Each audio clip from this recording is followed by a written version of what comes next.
Hey, 5th grade, this is Miss Reeser here atop my shed roof beside our silos. It's such a beautiful day, I thought I had to do my videos outside.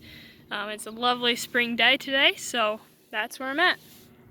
Today your assignment is lesson 13, and you are learning about how to use the library correctly. And unfortunately, I can't take you to the library to look at these things, but hopefully you can still learn some things about the library. So there are several different kinds of books that you can find. Probably a more familiar type of book is called fiction. That's when a story has made up characters and events. It's not based on anything. It can be based on some true things, but not usually based on real happenings. Another kind is historical fiction, and that's when the story is based on true happenings, but they're not about real people. So the I Survived series would be an example of historical fiction because they are based on true events, true historical events that have happened, but they're not real people. They're not about an actual person who lived through a real person who lived through that. So that's fiction and historical fiction. Now, nonfiction is something that is true. All right, it's a true story, or it's telling about how to do something, or giving true information. Okay, and a couple types of nonfiction books would be a biography. A biography is the story of someone's life written by someone else. So if I would decide to write your life story, that would be called your biography. Okay?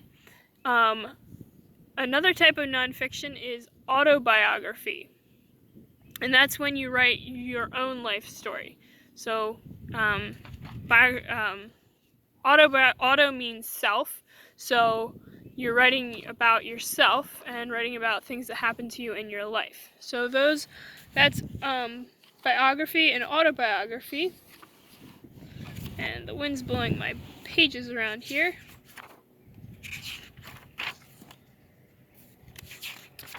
All right. Reference books are also nonfiction. Books like encyclopedias, dictionaries, atlases,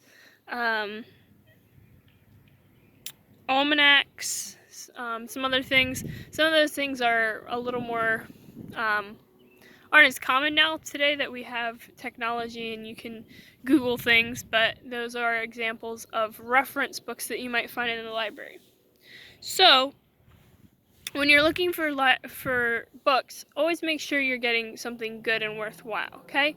Because there's a lot of junk in books. Words can be very powerful, and some people use their words to glorify God, and some use their words to try to destroy what God's doing. So you want to be careful what you read and find books that will encourage you and give you a better relationship with God instead of things that will take you away from God. So we're also looking at how to find books in a library. The average library has between 10 and 20,000 books, and that's a lot of books. In our school library, I think we have somewhere between 2,000 and 3,000. So our school library is below average, but it's still a good library. But yeah, probably your public library would have between 10 and 20,000 books, and maybe more. Some larger libraries obviously will have more of that. So you need a way to find your books because there are so many books. You need a way to be able to find them, right? And the libraries use something called a call number, and that's a combination of letters and numbers that locates a library book. It's kind of like the library book's address, all right? The call number is like the library book's address. It tells you where it can be found. So if you want to get a book, you can type in the title, and the call number will come up. and that will tell you what section is it in. Is it a reference book? Is it juvenile or a book for children? Is it for young adults, or is it for adults? And is it biography? So those things will tell you what section it's in, and then where you can find it within that section. Now at school we don't do that. We have we organize by the author's last name for our library books. We put the first 3 letters of the author's last name, and it's all in alphabetical order, or it should be. Sometimes the books get mixed up, but they're all in alphabetical order. So that's how we organize at our library, but most public libraries will use a call number. And there is another organization system called the Dewey Decimal System, and I always thought that was kind of fun. At first I didn't, when I was younger, I thought it was just like a funny name. I didn't realize it was actually a thing, but it is. The Dewey Decimal System puts books in certain categories.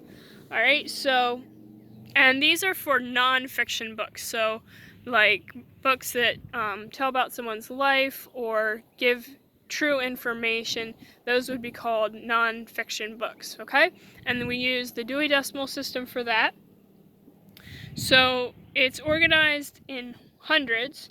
So the first category is reference and general information. So if you need something, you need a reference book or a book with general information, you're going to look up numbers below 100, okay? If you need to look up a book about philosophy or psychology, you would look in the 100s, all right?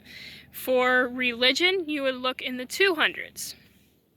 For social sciences, you would look in the 300s. And if you want to learn Spanish or another language, you would learn in the 400s. If you're doing history, or if you're doing a science project, rather, for science fair, you would look for a book in the 500s. And technology is the 600s, and arts and recreation go in the 700s. Literature goes in the 800s, and then history and geography go in the 900s. Alright, so that list is in your book there, but think about if you wanted to find a book about the Civil War, which category would you put it in? Or what do you look in?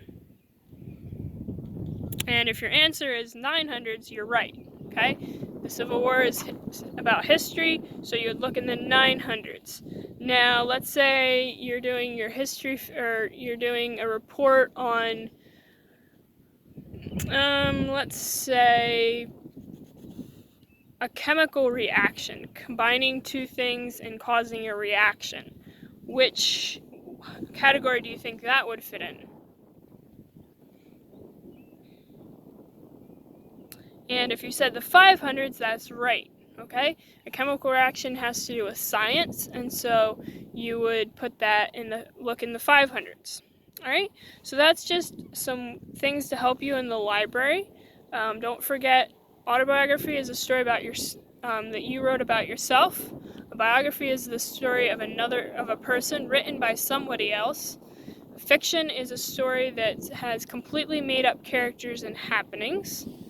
A call number is a collection of numbers that locates a library book. Kind of like, think of it like the book's address. Oops, it's getting windy up here. And finally, the Dewey Decimal System is a way to use numbers to put books in order by categories. Alright, so that's your lesson 13 in 5th grade. This is your last regular lesson for the year. After this, you have your self-check and then your test. So you're almost done for the year. So good job on that. Now, so one of you asked, I'm still missing some writing assignments from you. I didn't hear back from all of you about what you've been doing, and I would like to hear that. But one of you did ask what I've been up to. So, my free time, I've